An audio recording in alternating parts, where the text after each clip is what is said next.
Bloomberg Audio Studios. Podcasts, radio, news. This is Bloomberg Business of Sports. The business of sports can be intimidating or hard for a startup to break into. We really appreciate when our owners are actually there, with us through the journey. Teams, ours especially, have been very intentional to diversify at all levels of the company. I think we're in the golden years for the NFL and college football. Our demographic reach has continued to expand. This is going to be really unlocking the streaming platform for sports fans. Sports valuations are rising. We'll see when they peak. You don't have to be the best in your sport to make a whole ton of money. Bloomberg Business of Sports from Bloomberg Radio. Hello, this is the Bloomberg Business of Sports, where we explore the big money issues in the world of sports. I'm Michael Barr, along with Damian Sassower. Scarlet would join us in the program later. Coming up today, we hear from Dallas Cowboys owner Jerry Jones and Penske Automotive CEO Roger Penske.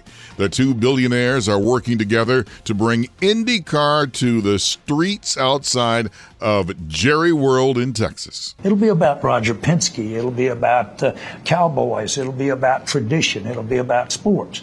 But in the medium, it'll be about racing along these streets. And I would hope that we're establishing something that'll last a long time here. We'll also talk with former New York Rangers Stanley Cup winning coach Mike Keenan to talk a little hockey in his new book, Iron Mike, My Life Behind the Bench. All that and more is straight ahead on the Bloomberg Business of Sports. But first, around $11 million of Tom Brady luxury items will be up for grabs at Sotheby's auction in New York. That's right, Michael Barr. The event's called The GOAT, Watches and Treasures from Tom Brady. I heard all the watches have 12s on them, too. I want to see what those treasures are. Yeah. James Tarmy from Bloomberg Pursuits here to talk to us about it. James, welcome to the Bloomberg Business of Sports. Thanks for having me. Well, first of all, I'm assuming these watches are not made by Timex. No, neither are they swatches. They're a few steps up. I think the cheapest estimate that they've released thus far is a mere $12,000 to $18,000 for an IWC Pilot's watch.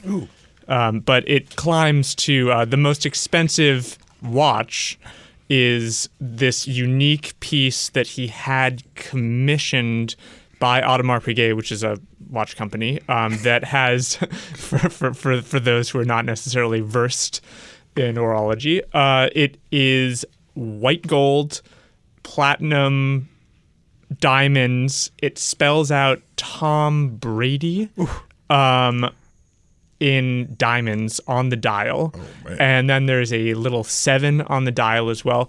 That is a mere $400,000 to $800,000. At least that's estimated. I think it's not platinum. I think it's just white gold. Just white gold. Yeah. So someone's going to have to settle.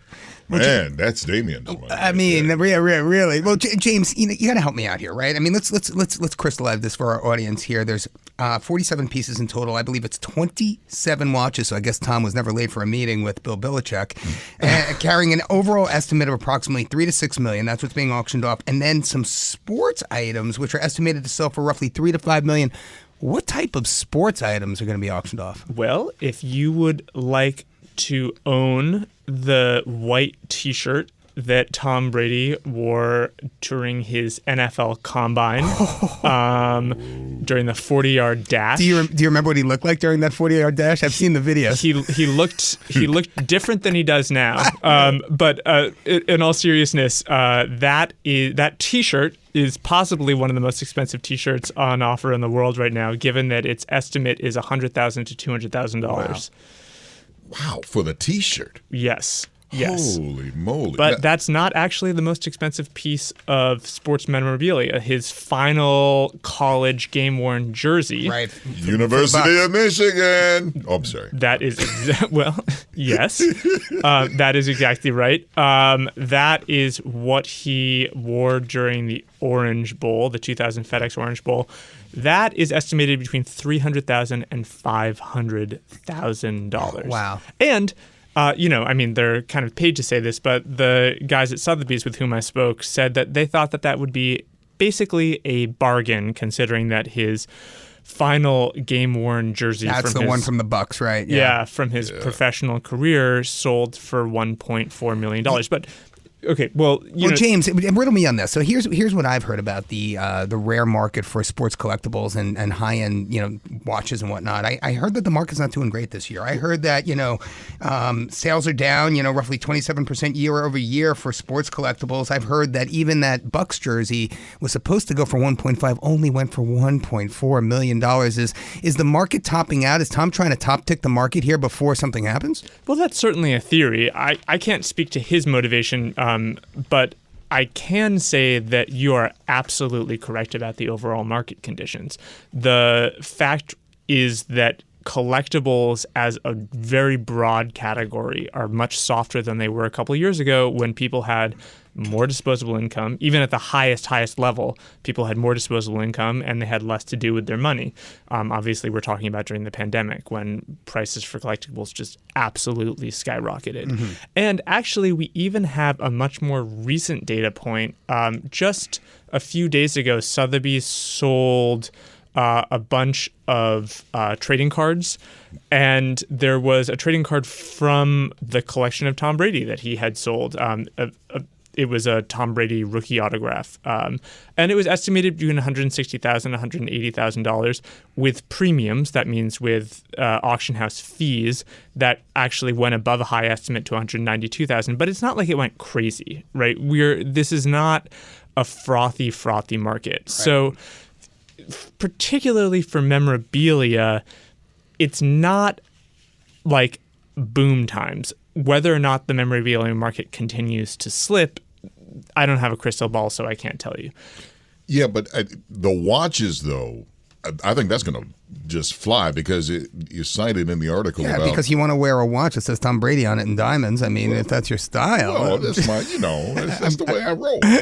But. Tom, I just want to, Michael, fill me out on this, right? Because, I think James brings up a good point. We don't know what his motivation for, selling all this is, but I can give you some numbers here. Tom, in his 23-year career as a quarterback for the New England Patriots, made $333 million.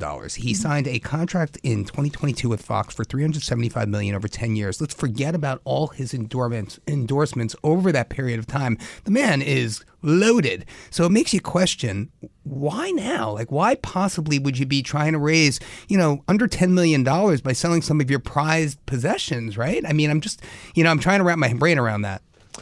Well, I can certainly say that there's more where this came from. This is not the entirety of his watch collection. I asked Sotheby's what percentage of his watch collection this represented. They wouldn't tell me, but they indicated that this was not exactly him doing a fire sale. So I think that he's unloading some stuff.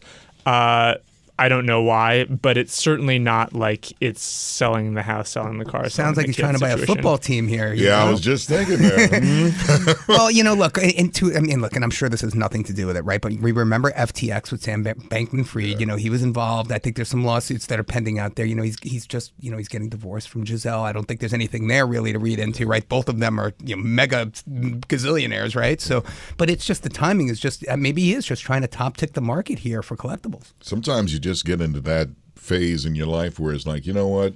I want to clear the house. Right. I want to dump some stuff. But Paul Newman, that's what I was saying. Paul Newman did that. Yep.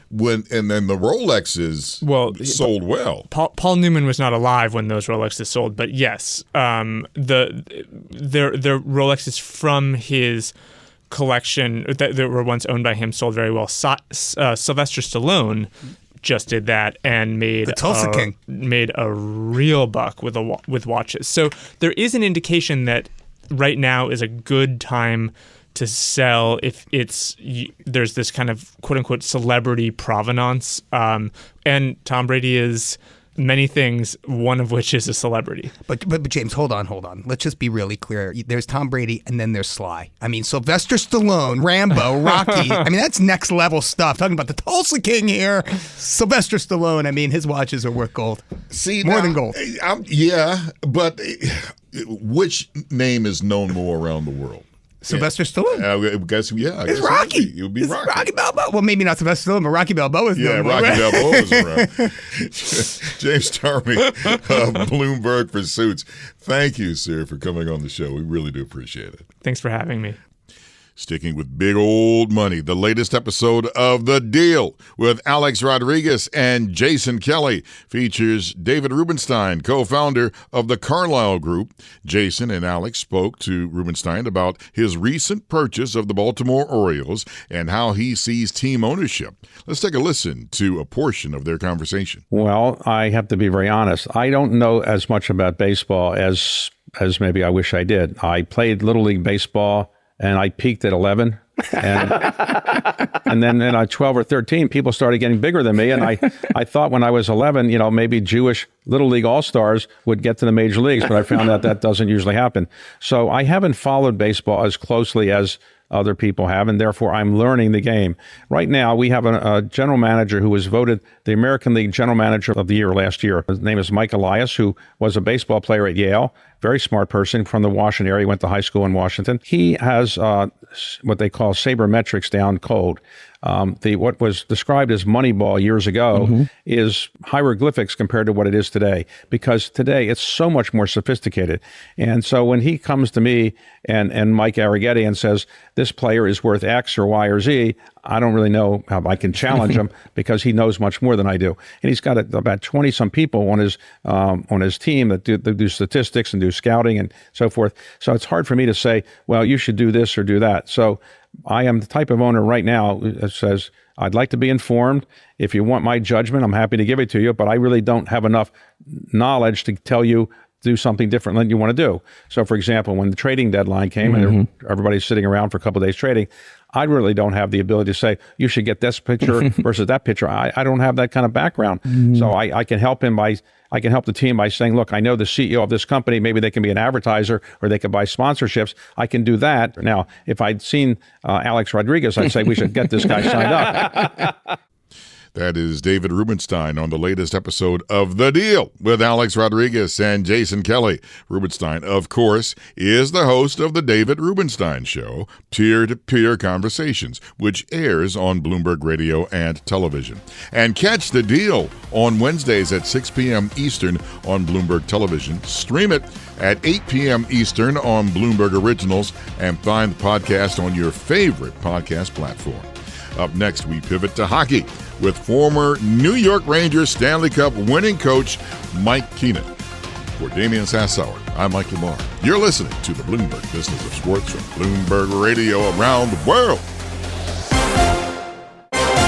You're listening to Bloomberg Business of Sports from Bloomberg Radio. This is the Bloomberg Business of Sports. We explore some of the big issues in the world of sports. I'm Michael Barr. I'm Scarlet Fu. And I'm Damian Sassower. Hey, guess who we have? I'll give you a hint. He's a former Stanley Cup winning head coach when he was with the Rangers, NHL Coach of the Year when he was with the Flyers, Mike Keenan. Iron Mike, how are you, sir? And a pleasure to talk with you in the Bloomberg Business of Sports. Thank you so much. I'm super nice to be on the phone with you. Yeah, it's hockey time is here. I mean, we've got them all over the place. Scarlet's we got Rangers. Baseball going on. We got the whole thing. Yeah, we got it going on. This is great, and I am. What do you think about hockey and the face of it now? Because we got a brand new start to the season and got a lot of excited NHL fans. Well, it's a really competitive trophy to win. As you know, you just mentioned Stanley Cup in '94 with the New York Rangers, and it's been one cup in 84 years now.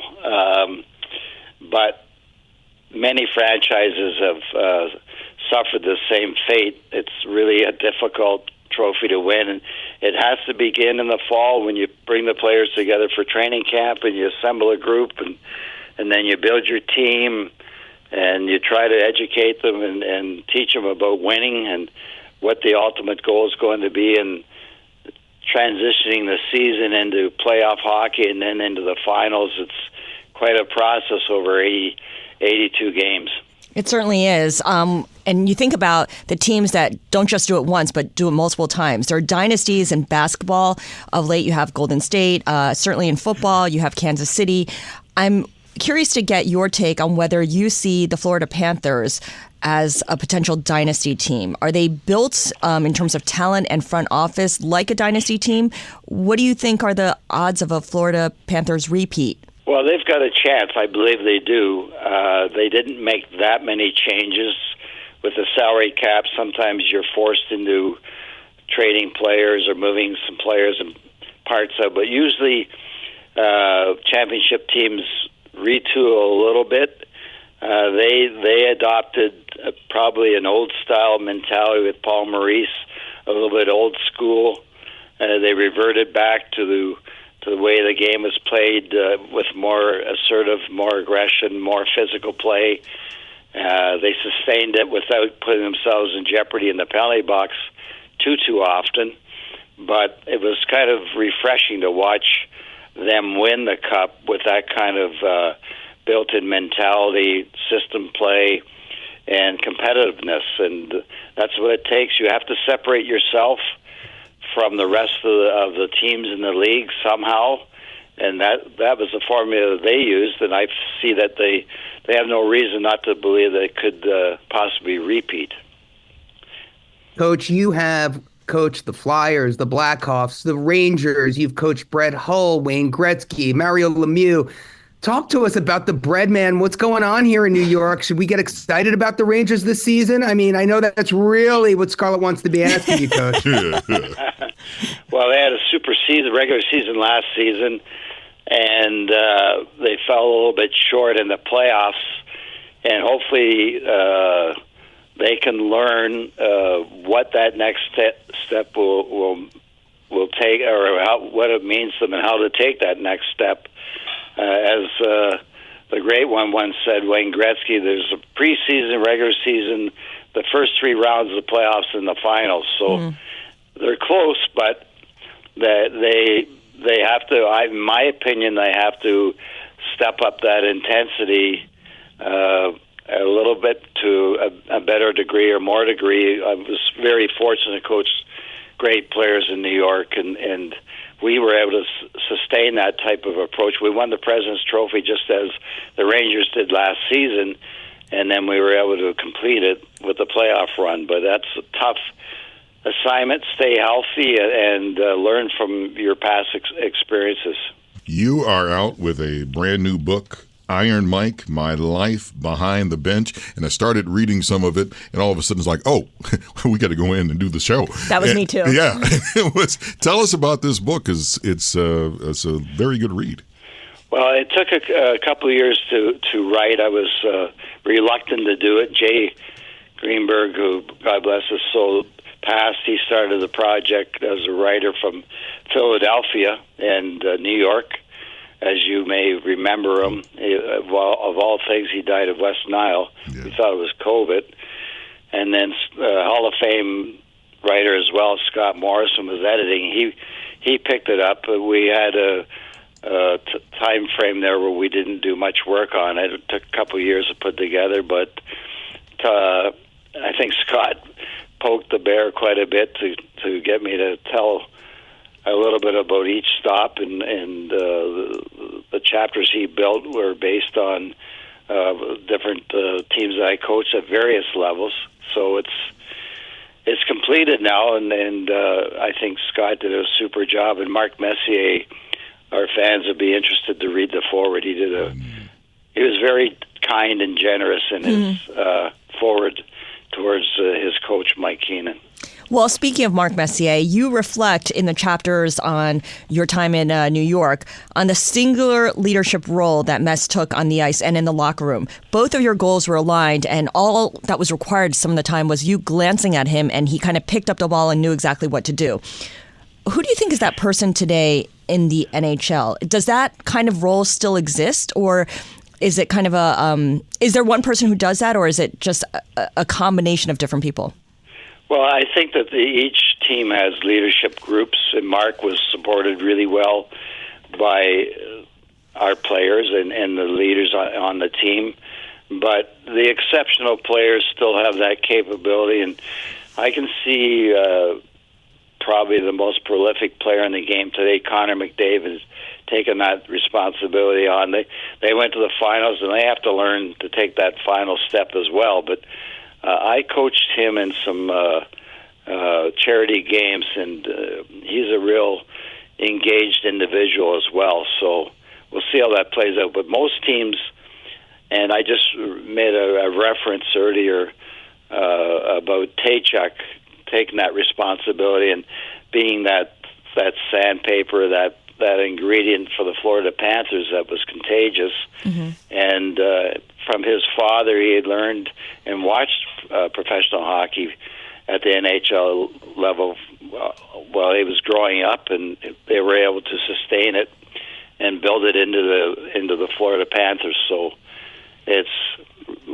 every team needs to have a conduit, a player that can reach out to the coaching staff and at the same time enforce that belief or enforce that message or mission amongst the players in the room.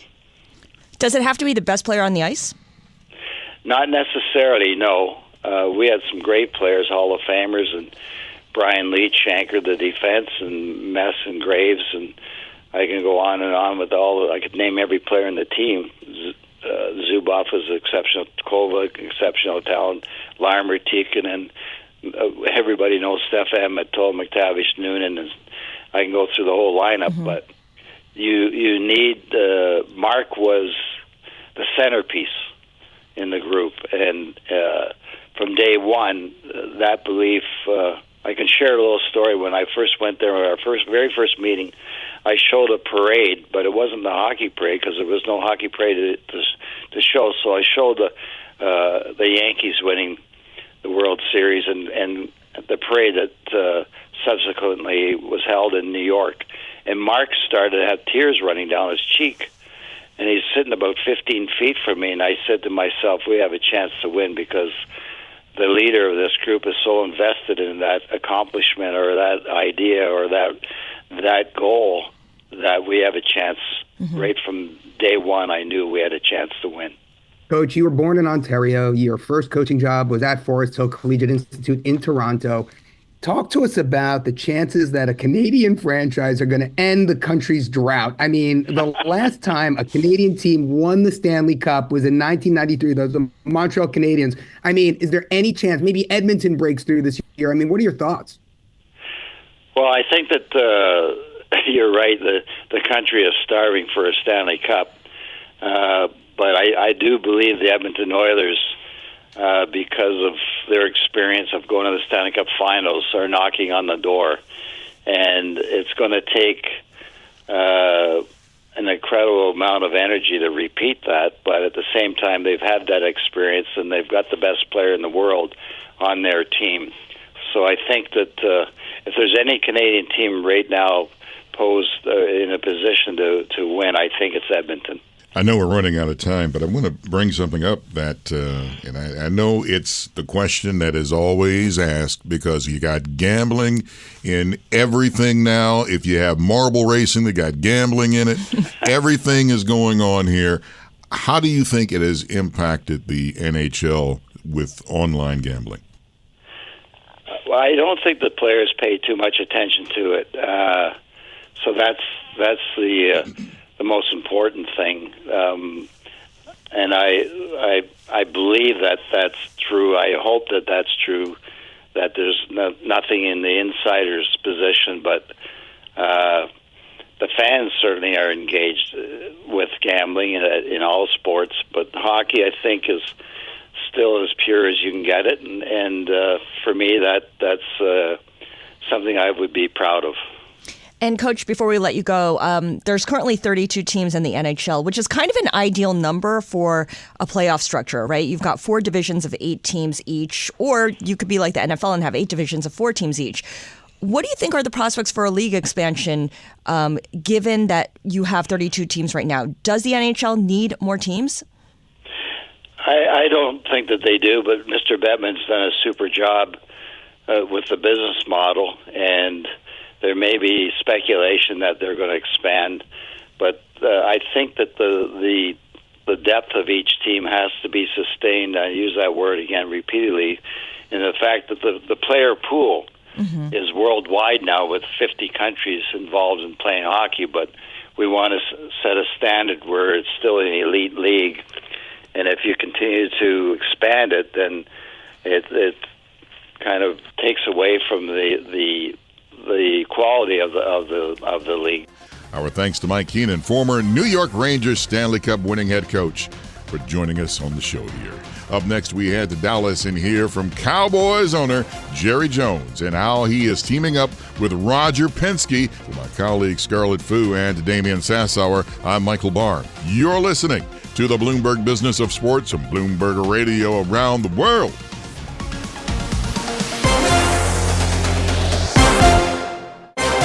You're listening to Bloomberg Business of Sports from Bloomberg Radio.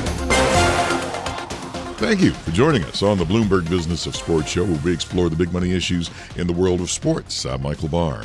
Dallas Cowboys owner Jerry Jones says he sees huge growth left as private equity enters the NFL. He also sees big opportunity with IndyCar racing. He's partnering up with Roger Penske to bring racing to the streets outside AT&T Stadium in Arlington. Bloomberg Originals chief correspondent Jason Kelly and Bloomberg Texas Bureau chief Julie Fine got a chance to catch up with the two billionaires. Let's dive into their conversation, starting with Roger talking about how long he's known Jerry Jones. Well, I think we go back 25 years, first time that we met, and I think I mentioned it before. I had to give a proposal to the owners, and Jerry was in the front row, I remember, to try to get the Super Bowl to come to Detroit. So we're back here again for another iconic moment. Well, it took Roger and a great Detroit group to get that Super Bowl, because was a mentality of, man, have your Super Bowl where the sun is shining on January. We can go play golf. And here comes Roger Penske leading the charge through the door, saying, where this Super Bowl needs to be is where it can be cold, but the feelings will be warm. We'll warm it up for you up there. Well, and he was unquestionably the figurehead, or the face that was persuasive to the NFL owners for us to go that way. Now, the Fords are so beloved, and leading the pack for the Fords would be me. I truthfully will tell you that when I got involved in the NFL, one of the motivating things was the fact that the Fords had the Detroit Lions, a part of America, part of the automobile business, was a part of the NFL through the Fords. So I was excited about being there, and I was very all ears, open-minded when Roger was touting the Detroit application. Well, you made a difference, I can tell you. Our city today, that was really, I think, the pivot for the city of Detroit to where it is today, was that Super Bowl in 2006. And so obviously you stayed in touch over the years. So how did this combination of such strong people and so many teams actually happen?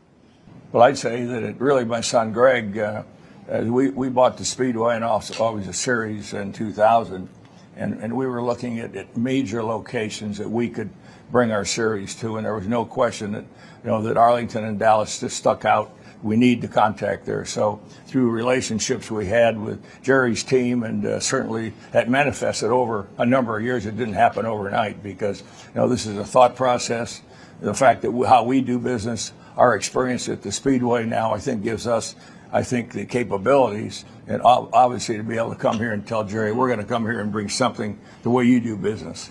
All right, so Jerry, talk to us about the scope and scale of this. I mean, they're going to be race cars going around these streets in just a few years. What does this compare to in terms of of what you've done already here in Texas? Well, the image, if you will, from looking at 5,000 and 10,000 feet, is that this is a happening that's going on really in not only the Dallas area, but for the world to see. But the Dallas area is having the event, and that is the key. We're used to appealing to 30 million people. And of course, our good friends at Fox are going to be so involved with us in how to present this race. I know that, for instance, when we had the Super Bowl here, we were just enjoying our second year. And Mr. Murdoch called, and he said, we're going to make the stadium the star of the show. Well, how do you do that when people are looking in to see the ball game, the Super Bowl? Well, they were able to do that. And for instance, my ex-coach, Jimmy Johnson, and I walked around the stadium and talked about old times and talked about some of the nuances of the stadium. Well, what will happen here is we'll not only have millions of people that are looking at this race, but we'll share the nuances of what this race is about. And it will be certainly those cars going 200 and something miles an hour around all these streets and around all these great sporting venues. But it will also be about, as far as the millions of eyes that are looking at this thing, it'll be about Roger Penske. It'll be about Cowboys. It'll be about tradition. It'll be about sports. But in the medium, it'll be about racing along these streets. And I would hope that we're establishing something that'll last a long time here. When you look at this area here, so much has developed around AT&T Stadium. What is the vision now? I mean, you're adding this. Is this the end, or are you planning to do more in this area? Well, this race, I'll start, Roger. This race is a part of the building, if you will, of this area. Personally, the way that I look at sports and the interest in sport and what sports brings to our society, what sports brings to commerce. Roger is such an innovator in the world, and he took racing and he made it a part of a lot of things. Fox will tell you that. I'll tell you that. I've taken a lot of what I've done off watching what Roger Penske does in racing relative to selling the sport or selling sports in general. That's what this is about, and there's nothing like it, sports, that moves the needle anywhere, and it can go against all kinds of products, services, disciplines. Sports is a unique, speaks to emotion. I think when you look at an anchor tenant, an anchor event, and what Jerry's done here to take the stadium and build it here, just look outside here and you can see it. And I think a word I use every day is utilization. What the city of Arlington's doing is taking Jerry and the other teams that are here and utilizing, their capital, their people and their vision to make this much greater. And I think we're just going to be a part of that. We want to be part of the woodwork here as we go forward. And so what are we going to see here, Roger, in terms of like how many people, what's the sort of the economic element to this? Because you put on races all over the world, about 17, I believe, in 2025 for the IndyCar series. What does it look like, number of people, those sorts of things? Well, I think what we have to do is look at other cities where we do business. We're in St. Pete, we're in Long Beach, we're in Detroit, by the way. And I think that we typically on a weekend like this will have between 100 and 150,000 people for the weekend. We're going to have 27 cars. We'll have great teams here. The competition has never been greater. And I think to bring this here, obviously Fox is our new partner, which is going to be terrific. Eric Shank said, we're going to make this series where we want to go. So I see fast cars. I see a lot of people, a lot of interest here. I think we'll see diversity from this fan base as we come here. Yeah. And to me, we're going to make a big difference, seeing something different. But guess what? We're in one of the greatest stadiums in the world coming here with Jerry. Roger, there's all types of different kart racing, as you know, but what is the next big thing in IndyCar? What do you think the next big thing is? Well, I think that what we've done this year is we've taken hybrid. As you know, in the automobile business today, hybrid is a bridging strategy, and we're now taking that into our Indy cars, and we'll take that to the next level as we get into 26 and 27 beyond. And I think we're going to see more aerodynamics. We're going to see the hybrid technology for a powertrain. And obviously, the number one thing we're doing with our new car is safety. So, Roger, picking up on that, racing is having a moment. Next weekend, a lot of people, hundreds of thousands of people are going to be down the road in Austin at the Circuit of the Americas for Formula One. How do you, pun intended, draft off of some of what's going on in the broader motorsports world to grow your business? Well, I think what I've said to our team is we got to focus on our business. I do that every day, Monday through Saturday or Sunday. And I think we look at open wheel racing that we have here in the United States. It's the highest technology. It's the fastest cars. And I think we want to continue that. And then it's the diverse. Remember, we run on street courses like here in Arlington. We run at Indianapolis, where they qualify at 244 miles an hour. We're running at permanent road courses. So ours is diverse. And we're going to keep that. It really is our total. And that's going to be our monitor, is going to be diversity from the standpoint of the types of racing that we do here in the United States. You know, Jerry, you've gotten into a lot of businesses, but why did you pick this one? Well, first of all, I love sports. Sports is very unique in terms of the word business.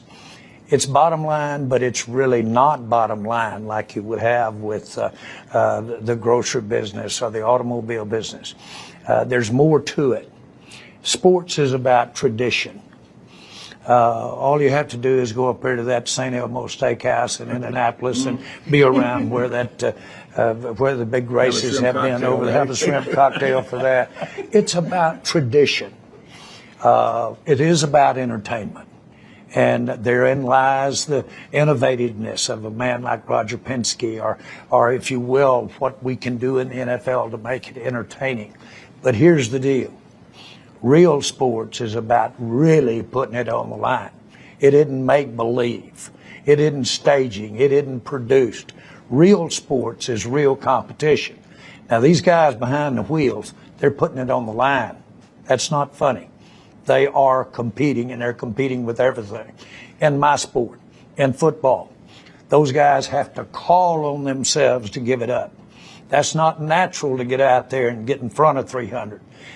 God tells you to get out in front of 300, not in front of it. So when you have sports that actually calls on people, then it transcends other phases of life. Because out here in real life, we're having to get called on, and this isn't make-believe out here in real life. So sports identifies with that. Then if you put it on, and you put it on in a great event like we're talking about this racing, but yet with Fox, we're getting to go out in front of millions of people. The combination of those things is why I'm sitting in this chair.